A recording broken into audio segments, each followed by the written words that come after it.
Good morning. We have an exciting one for you today. We started this 12-day event 12 days ago with the launch of O1, our first reasoning model. It's been amazing to see what people are doing with that and very gratifying to hear how much people like it. We view this as sort of the beginning of the next phase of AI, where you can use these models to do increasingly complex tasks that require a lot of reasoning. And so for the last day of this event, we thought it would be fun to go from one frontier model to our next frontier model. Today, we're going to talk about that next frontier model, which you would think logically maybe should be called O2, but out of respect to our friends at Telefonica, and in the grand tradition of OpenAI being really, truly bad at names, it's going to be called O3. Actually, we're not going to we're going to announce two models today, O3 and O3 Mini. O3 is a very, very smart model. O3 Mini is an incredibly smart model, but really good at performance and cost. So to get the bad news out of the way first, we're not going to publicly launch these today. The good news is we're going to make them available for public safety testing starting today. You can apply, and we'll talk about that later. We've taken safety testing seriously as our models get more and more capable. And at this new level of capability, we want to try adding a new part of our safety testing procedure, which is to allow public access for researchers that want to help us test. We'll talk more at the end about when these models, when we expect to make these models generally available. But we're so excited to show you what they can do, to talk about their performance. We've got a little surprise. We'll show you some demos. And without further ado, I'll hand it over to Mark to talk about it. Cool. Thank you so much, Sam. So my name is Mark. I lead research at OpenAI. And I want to talk a little bit about O3's capabilities. Now, O3 is a really strong model at very hard technical benchmarks. And I want to start with coding benchmarks, if you could bring those up. So on software style benchmarks, we have SweetBench Verified, which is a benchmark consisting of real-world software tasks. We're seeing that O3 performs at about 71.7% accuracy, which is over 20% better than our O1 models. Now, this really signifies that we're really climbing the frontier of utility as well. On competition code, we see that O1 achieves an ELO on this contest coding site called Codeforces about 1891. At our most aggressive high test time compute settings, we're able to achieve almost like a 27 ELO here. So Mark was a competitive programmer, actually still coaches competitive programming. Very, very good. What is your? I think my best at a comparable site was about 2,500. That's tough. Well, I will say, our chief scientist, this is also better than our chief scientist Jakob's score. I think there's one guy at OpenAI who's still like a 3,000 something. Yeah, gets a few more months to enjoy. Hopefully we have a couple of months to enjoy there. Great. I mean, this model is incredible at programming. Yeah, and not just programming, but also mathematics. So we see that on competition math benchmarks, just like competitive programming, we achieve very, very strong scores. So O3 gets about 96.7% accuracy versus an O1 performance of 83.3% on the AMI. What's your best AMI score? I did get a perfect score once on this, so I'm safe. But yeah, really what this signifies is that O3 often just misses one question whenever we test it on this very hard feeder exam for the USA Mathematical Olympiad. There's another very tough benchmark, which is called GPQA Diamond. And this measures the model's performance on PhD level science questions. Here we get another state-of-the-art number, 87.7%, which is about 10% better than our O1 performance, which was at 78%. Just to put this in perspective, if you take an expert PhD, they typically get about 70% in kind of their field of strength here. So one thing that you might notice, from some of these benchmarks is that we're reaching saturation for a lot of them, or nearing saturation. So the last year has really highlighted the need for really harder benchmarks to accurately assess where our frontier models lie. And I think a couple have emerged as fairly promising over the last months. One in particular I want to call out is Epic AI's Frontier Math benchmark. Now, you can see the scores look a lot lower than they did for the previous benchmarks we showed. And this is because this is considered today the toughest mathematical benchmark out there. This is a data set that consists of novel, unpublished, and also very hard to test. These are extremely hard. Yeah, very, very hard problems. Even Turnstile says, it would take professional mathematicians hours or even days to solve one of these problems. And today, all offerings out there have less than 2% accuracy on this benchmark. And we're seeing with O3, in aggressive test time settings, we're able to get over 25%. Yeah. That's awesome. In addition to Epic AI's Frontier Math benchmark, we have one more surprise for you guys. So I want to talk about the ARC benchmark at this point, but I would love to invite one of our friends, Greg, who is the president of the ARC Foundation, on to talk about this benchmark. Wonderful. Sam and Mark, thank you very much for having us today. Of course. Hello, everybody. My name is Greg Kamrad, and I'm the president of the ARC Prize Foundation. Now, ARC Prize is a nonprofit with the mission of being a North Star towards AGI through and during benchmarks. So our first benchmark, ARC AGI, was developed in 2019 by Francois Chollet in his paper on the measure of intelligence. However, it has been unbeaten for 5 years. Now, in AI world, it feels like centuries is where it is. So the system that beats ARC AGI is going to be an important milestone towards general intelligence. But I'm excited to say today that we have a new state-of-the-art score to announce. Before I get into that, though, I want to talk about what ARC AGI is. So I would love to show you an example here. ARC AGI is all about having input examples and output examples. Well, they're good. They're good? Okay. Input examples and output examples. Now, the goal is you want to understand the rule of the transformation and guess it on the output. So, Sam, what do you think is happening in here? Probably putting a dark blue square in the empty space. See, yes, that is exactly it. Now, that is really, it's easy for humans to intuitively guess what that is. It's actually surprisingly hard for AI to understand what's going on. So I want to show one more hard example here. Now, Mark, I'm going to put you on the spot. What do you think is going on in this task? Okay, so you take each of these yellow squares, you count the number of colored kind of squares there, and you create a border of that width. That is exactly it, and that's much quicker than most people, so congratulations on that. What's interesting, though, is AI has not been able to get this problem thus far, and even though that we verified that a panel of humans could actually do it. Now, the unique part about ARC AGI is every task requires distinct skills. And what I mean by that is there won't be another task that you need to fill in the corners with blue squares. But we do that on purpose. And the reason why we do that is because we want to test the model's ability to learn new skills on the fly. We don't just want it to repeat what it's already memorized. That's the whole point here. Now, ARC AGI version 1 took 5 years to go from 0% to 5% with leading frontier models. However, today, I'm very excited to say that O3 has scored a new state-of-the-art score that we have verified. On low compute for O3, it has scored 75.7 on ARC AGI's semi-private holdout set. Now, this is extremely impressive because this is within the compute requirements that we have for our public leaderboard, and this is the new #1 entry on ARC AGI Pub. So congratulations to that. Thank you so much. Yeah. Now, as a capabilities demonstration, when we ask O3 to think longer and we actually ramp up to high compute, O3 was able to score 85.7% on the same hidden holdout set. This is especially important. 87.5. Sorry, 87.5, yes. This is especially important because human performance is comparable at 85% threshold. So being above this is a major milestone. And we have never tested a system that has done this or any model that has done this beforehand. So this is new territory in the ARC AGI world. Congratulations with that. Congratulations for making such a great benchmark. Yeah. When I look at these scores, I realize I need to switch my worldview a little bit. I need to fix my AI intuitions about what AI can actually do and what it's capable of, especially in this O3 world. But the work also is not over yet, and these are still the early days of AI. So we need more enduring benchmarks like ARC AGI to help measure and guide progress. And I am excited to accelerate that progress, and I'm excited to partner with OpenAI next year to develop our next frontier benchmark. Amazing. You know, it's also a benchmark that we've been targeting and been on our mind for a very long time. So we're excited to work with you in the future. Worth mentioning that we targeted and we think it's an awesome benchmark. Yeah. We didn't go do specific work for this. This is just the general of 3. Yeah. But yeah, really appreciate the partnership. And this was a fun one to do. Absolutely. And even though this has done so well, ARC Prize will continue in 2025. And anybody can find out more at arcprize.org. Great. Thank you so much for coming on. Absolutely. Yeah. Okay, so next up, we're going to talk about O3 Mini. O3 Mini is a thing that we're really, really excited about, and Hongyu, who trained the model, will come out and join us.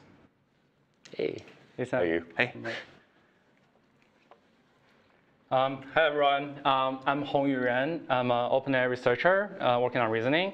So this September, we released O1 Mini, which is an efficient reasoning model in the O1 family that's really capable of math and coding, probably among the best in the world, given the low cost. So now, together with O3, I'm very happy to tell you more about O3 Mini, which is a brand new model in the O3 family that truly defines a new cost-efficient reasoning frontier. It's incredible. Yeah, though it's not available to our users today, we are opening access to the model to our safety and security researchers to test the model out. With the release of adaptive thinking time in the API a couple of days ago, for O3 Mini, we'll support 3 different options: low, medium, and high reasoning effort. So the users can freely adjust the thinking time based on their different use cases. So for example, for some, we may want the model to think longer for more complicated problems and think shorter with simpler ones. With that, I'm happy to show the first set of evals of O3 Mini. So on the left-hand side, we show the coding evals. So it's like Codeforces ELO, which measures how good a programmer is, and the higher the better. So as we can see on the plot, with more thinking time, O3 Mini is able to have increasing ELO, outperforming O1 Mini.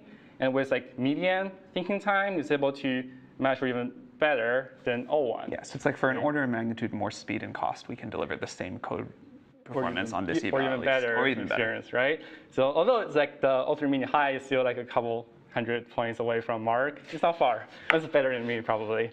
But just an incredible sort of cost to performance gain over what we've been able to offer with O1, and we think people will really love this. Yeah, I hope so. So on the right-hand plot, we show the estimated cost versus Codeforces ELO trade-off.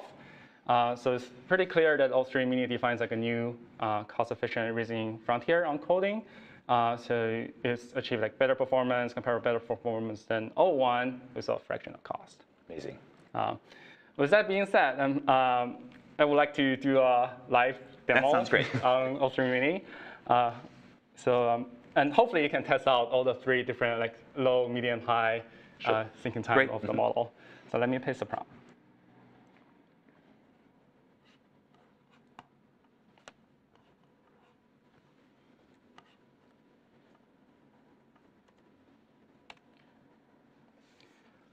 So I'm testing out O3 Mini High first. And the task is that I'm asking the model to use Python to implement a code generator and executor. So if I launch this, run this Python script, it will launch a server locally with a UI that contains a text box. And then we can make coding requests in a text box. It will send the request to call O3 Mini API, and O3 Mini API will solve the task and return a piece of code, and it will then save the code locally on my desktop, and then open a terminal to execute the code automatically. So it's a very complicated, pretty complicated task, right? And it outputs a big chunk of code. So if we copy the code and paste it to our server, and then we would like to launch this server. So we should get a text box when you're launching it. Yeah. OK, great. Oh, yeah. I hope so. Yeah. It seems to be launching something. Okay. Oh, great. we have a UI where we can enter some coding prompts. Let's try out a simple one, like print OpenAI and a random number.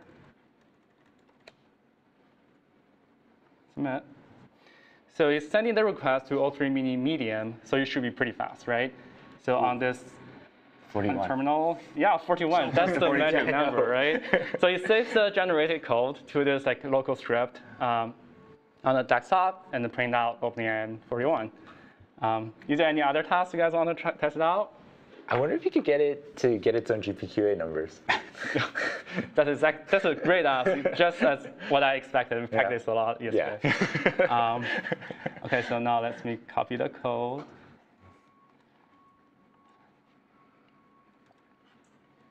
And send it in the code UI. So in this task, we asked the model to evaluate O3 mini with the low reasoning effort on this hard GPQA dataset.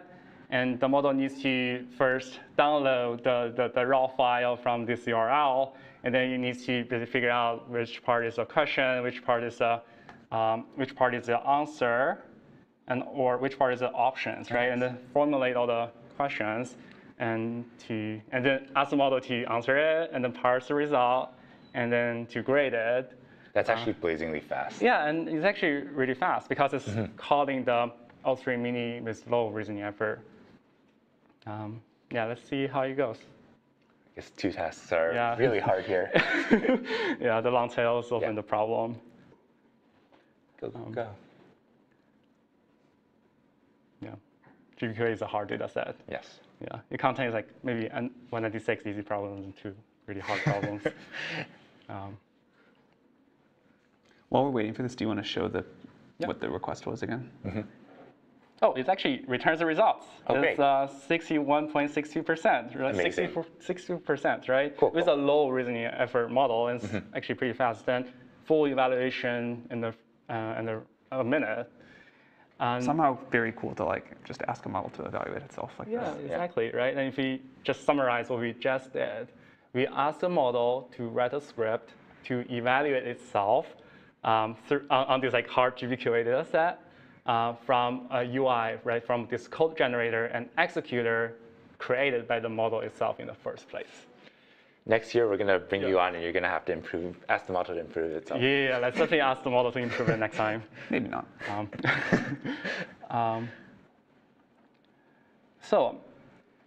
Besides Codeforces and GPQA, the model is also a pretty good math model.